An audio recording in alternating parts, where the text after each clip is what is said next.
Mientras en Occidente el coronavirus provoca miles de muertes diarias, el colapso de los sistemas sanitarios y una sensación de apocalipsis inminente, en el lejano Oriente, donde comenzó todo, la propagación del mismo se ha reducido drásticamente y la situación ya parece bajo relativo control.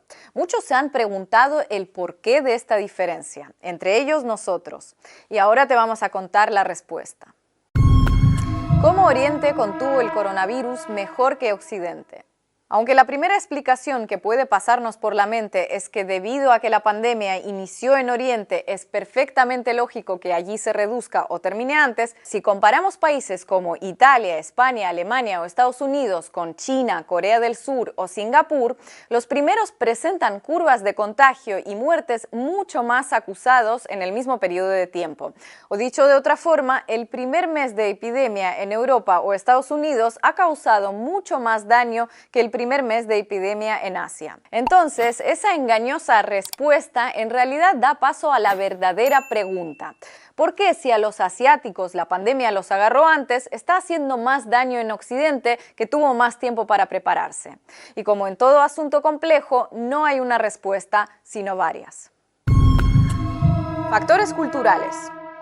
En líneas generales, la población asiática es más obediente frente a las autoridades o las leyes. Las personas son menos renuentes a seguir instrucciones del gobierno que en Europa.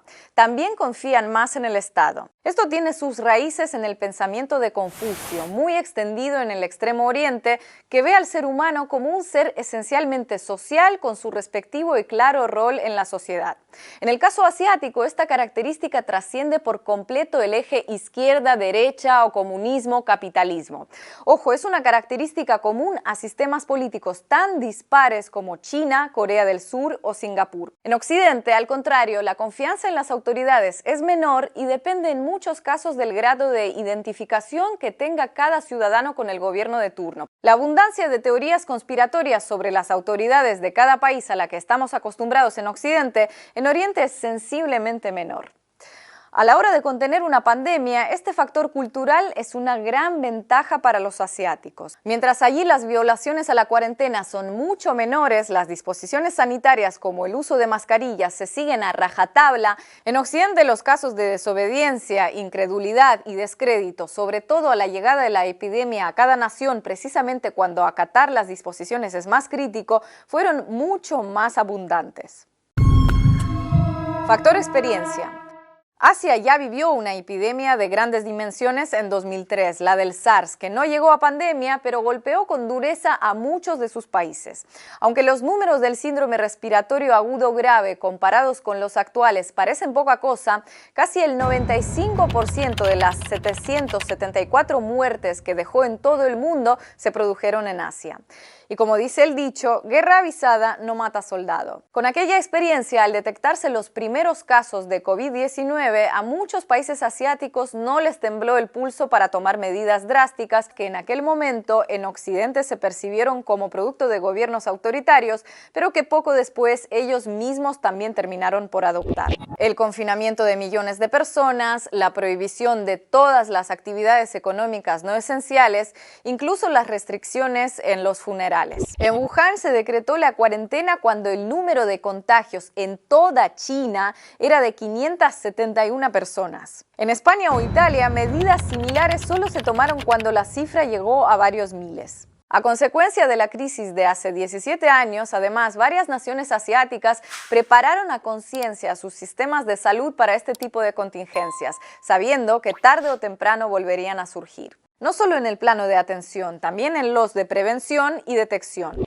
Por ejemplo, Corea del Sur se tomó en serio el desarrollo de su industria biotecnológica, con lo que desde el inicio pudo diseñar una prueba rápida de coronavirus que les permite testear 1 millón de personas por semana. Pero ante los mismos eventos, en Occidente la conclusión parece que fue otra, que ese tipo de epidemias era cosa de asiáticos y a ellos no les iba a tocar.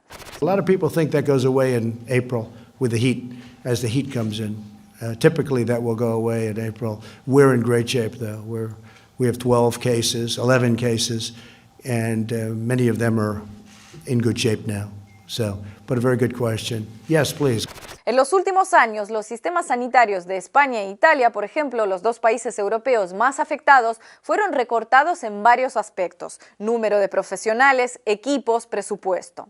En Estados Unidos, Trump desmanteló el departamento a cargo de enfrentar las pandemias como parte de un plan de recorte presupuestario en 2018. Factores tecnológicos. Pero el factor clave, que se complementa con los dos anteriores, parece estar en el uso de la tecnología y la Big Data como herramientas fundamentales para contener la expansión del virus. En China, aprovechando el desde hace años uso cotidiano de la Big Data en el país, el gobierno implantó un sistema semáforo mediante el código QR. La aplicación de uso obligatorio durante pandemias arroja verde si el dueño del smartphone no presenta riesgo, naranja si visitó zonas de riesgo durante los 14 días previos y rojo si debe entrar en cuarentena. El sistema cruza datos de los ministerios de Sanidad, Transporte, Interior, Comité Vecinal y Empresa Empleadora. Si uno de tus vecinos o compañero de trabajo enfermó, si viajas en un tren con un infectado, la aplicación lo detecta de inmediato y cambia tu estado. Durante una epidemia necesitas que tu estado esté en verde para viajar, acceder a tu trabajo e incluso entrar al vecindario donde vives. Con naranja, tus desplazamientos se limitan y con rojo se anulan.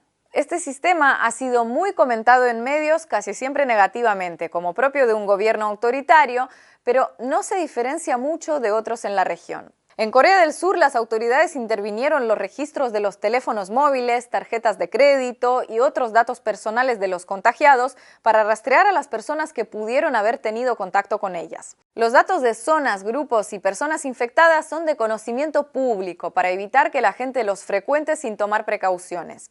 En Singapur, toda persona en cuarentena debe enviar su ubicación geográfica desde el celular a las autoridades cuando así se lo requieran, y lo hacen un mínimo de 2 veces al día. Este tipo de medidas, asumidas tranquilamente en Oriente, recuerdan lo que les comentaba del confucianismo, ¿no?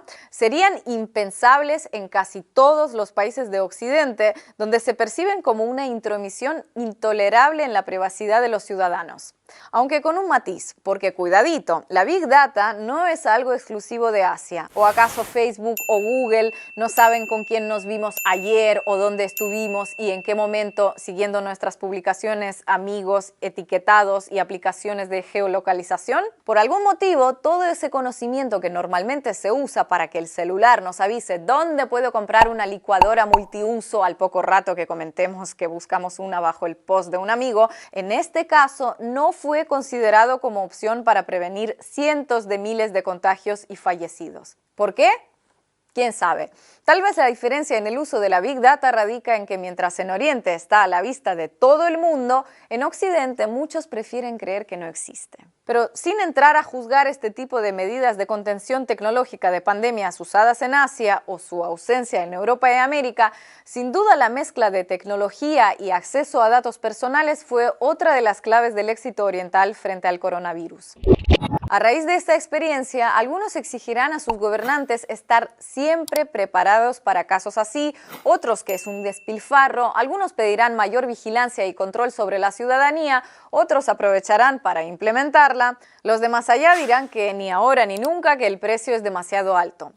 Pero el objetivo de este video no es fomentar un modelo sobre el otro ni viceversa, sino conocer algunos de los enfoques y medidas tomadas ante un evento de impacto global como esta pandemia, con características que la humanidad no vivía desde hace un siglo. Porque si no somos capaces de reflexionar o aprender en momentos así, no habrá modelo que nos salve.